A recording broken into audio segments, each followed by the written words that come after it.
Because these are like fractions, you don't have to worry about finding a common denominator. However, what I would suggest is rewriting the problem and assigning the negative to the numerator.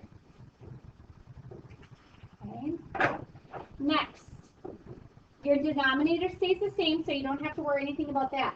When you're looking at the top part, you almost want to look at it like this. So 2 plus negative 4. What is 2 plus a negative 4? Yeah, negative 2. Good, negative 2. So my answer is negative 2/9, or you could rewrite it as negative 2/9. They're both the same answer. Okay, next problem.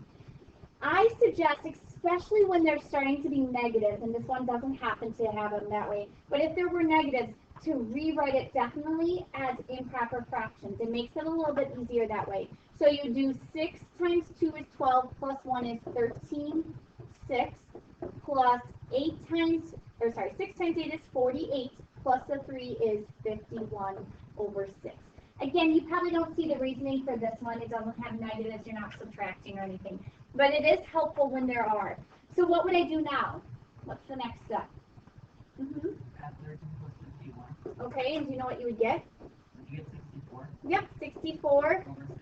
Yeah, remember when you're adding and they have the same denominator, they stay the same, you don't change. However, let's change this into a mixed number. 6 goes into 64, how many whole times? Yep. 10. 10 whole times with how much left over? 4. Over. Okay. And then remember, you do need to reduce this, which would be what? 2/3. Yep, 10 and 2/3. Nice job. Going on to number 8 then, we have r, which is negative 4/7.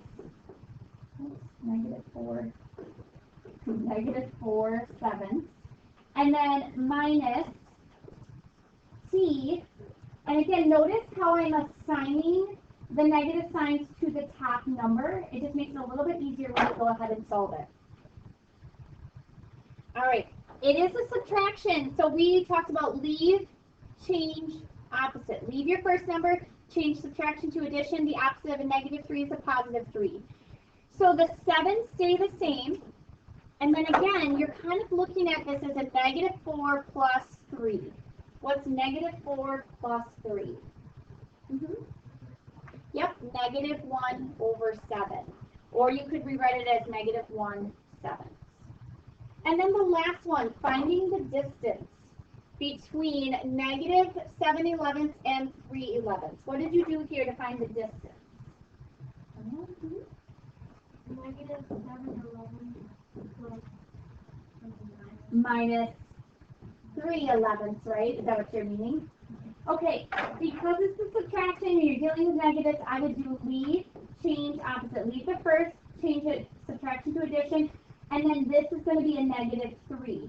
Again, your 11s will stay the same, and when you're looking at this, you almost want to look at it as its own problem. So negative 7 plus negative 3 gives us what? Negative 10/11. Now,